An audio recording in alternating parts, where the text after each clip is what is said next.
Hello YouTube pipe community, OTC Piper. Just getting on the channel a little bit to do a shout out and a little ramble before I turn in, prepare for tonight's shift. When I had some downtime toward the end of my shift early this morning, I saw there was a new poster, a new presenter, and I really enjoyed his content. Before we go into that, let's be smoking some lame burley without bite in my estate Graybo Royal Duke. Be enjoying some hot tea this morning, just so I'm not slamming coffee right before I'm trying to go to sleep.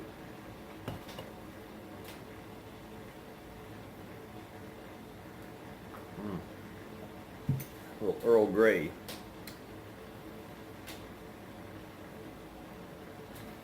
The presenter is one Jeffrey Greenberg. Put out a intro video, which was very good to get to know a little bit about him. And he did a walkthrough of his pipe lounge, showed off his vast pipe collection, some of his tobacco, and just the place he goes to light a bowl and enjoy life. And I gotta tell you, I thought I had me a nice little thing set up here. So I saw his place, and he's got a really, really nice smoking lounge set up. So I'll put the link to his channel in the description. I just encourage everybody to go check him out and give him a sub.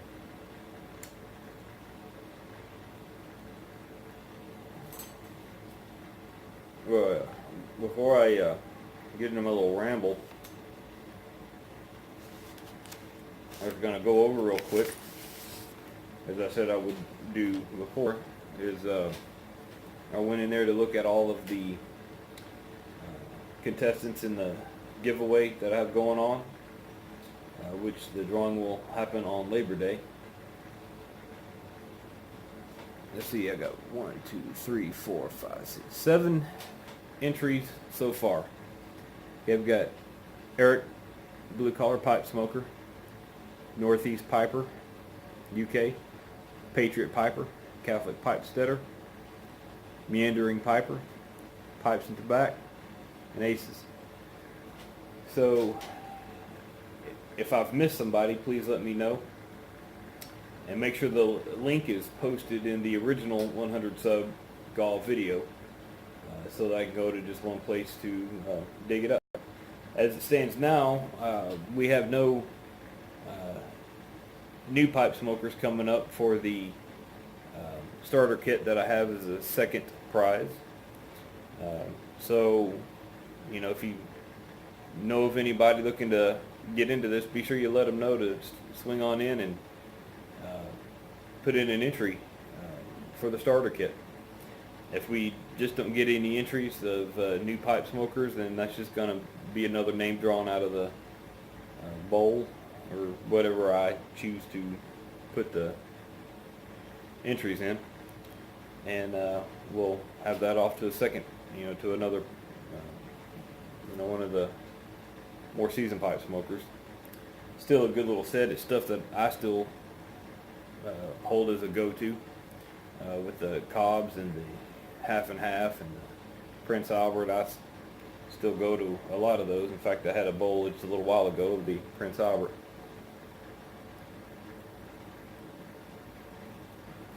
So I had a pretty interesting weekend so far. I was just going to do some little rambling on it. Still like to get some of my patrol stuff out. I'm just trying to make sure I cover all my bases there.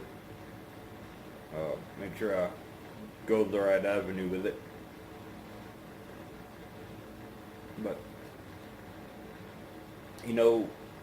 I work for a small town, but it definitely has the spirit and energy of a larger town. I started out the weekend taking a person that had synthetic urine, which in the state of Texas is a Class B misdemeanor to possess with the intent to deceive a drug test.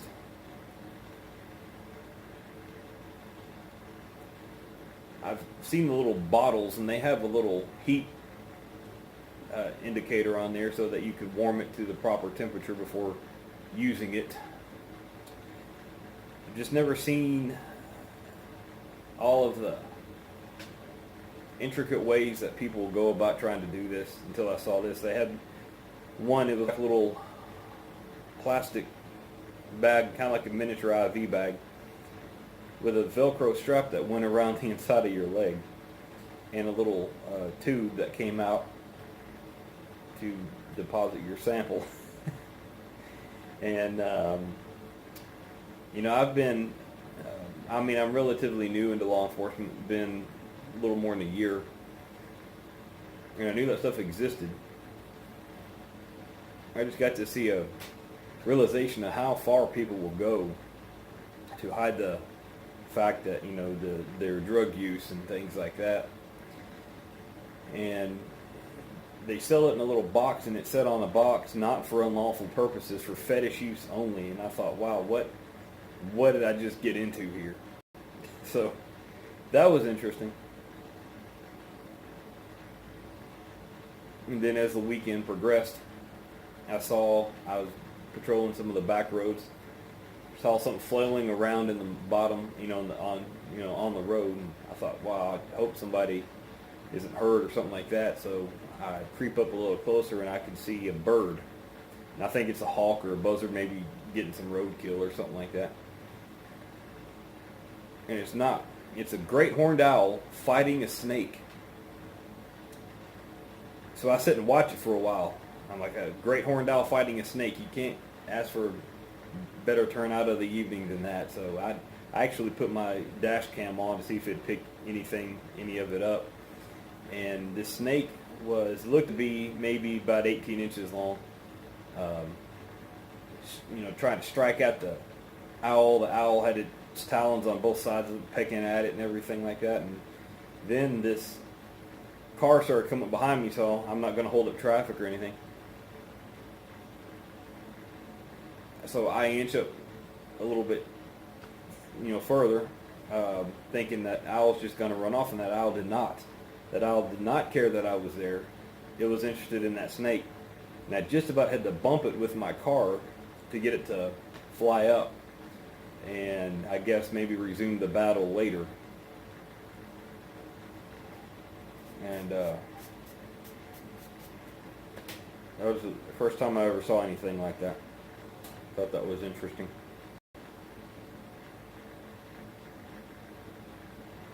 I love this burley without bite. Definitely becoming one of my go-tos.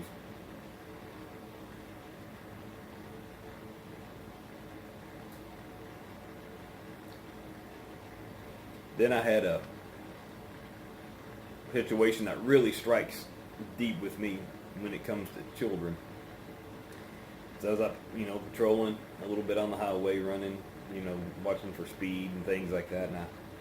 And that highway going through our town, 70 mile per hour highway. Well, I get this car going 85, stop it, and it's a smaller car, 5 people in it, okay? Two guys in the front seat, and we had a infant carrier strapped in, seat belted in, with a larger person in the back seat, unrestrained. Adults, in the state of Texas, you don't have to wear a seatbelt in the back seat, but children do, under the age of 17. So as I'm kind of talking to the driver, looking around in the car, I see that this person in the back has a 3-year-old laid out across their lap, no seatbelt whatsoever. And that's when my blood starts to boil, and we start dealing with children and putting them at risk. So, not a single valid license in the entire car. And of course, we could impound for that. They had insurance on the vehicle. I know that was good for them. But I had my partner come out to translate, and he came out to the scene, and I told him, I said, look, they're not driving away in that car. If I have to tow it, I'll tow it. I definitely don't want to have to, leave a whole group of people without a vehicle, especially when you have infant seats and everything. But if I had to strap that in the, back seat and give them courtesy transport somewhere where they can call a ride in, that's one thing. But they didn't have enough seat belts for everyone in the car, and leaving a child bouncing around, and they're speeding down the highway at that. So I'm like, y'all got to call a ride. Y'all got to call someone to pick you up. Worst case scenario, I'm impounding your vehicle because no one has a valid license. Really didn't want to do that. Told them didn't want to do that. But somebody's got to step up to the plate and go wait for a ride somewhere. So we took them to a truck stop where they could wait, and they had someone that was 20 or so minutes away. Of course, I wasn't going to wait that amount of time on the highway because it's dangerous just to sit there any longer than you have to. So I had my partner take them down to the truck stop, and at least we got seatbelts on everybody. So nothing real serious, but just some interesting tidbits from the weekend. But when it comes to kids like that, boy, I'm telling you, that's one thing to really flip my switch. It's one thing if the adult didn't want to put a seatbelt on, I can't enforce that in the back seat. But dang it, when you put a kid's life at risk, that really gets my blood boiling. So hopefully they've learned from that and they won't be doing that anymore. But anyways, that's about all I had. Just thought I'd throw a few little interesting anecdotes from my weekend so far. I'm going to try to read a few more pages of my book before I retire for the afternoon or the morning.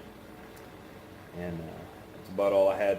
So anyways, just want to go over the entries into the giveaway. So if you still haven't done that, you got plenty of time just to get one in. And really like to try to get some new presenters. As you know, as I said before, you get an extra entry if that's your first video.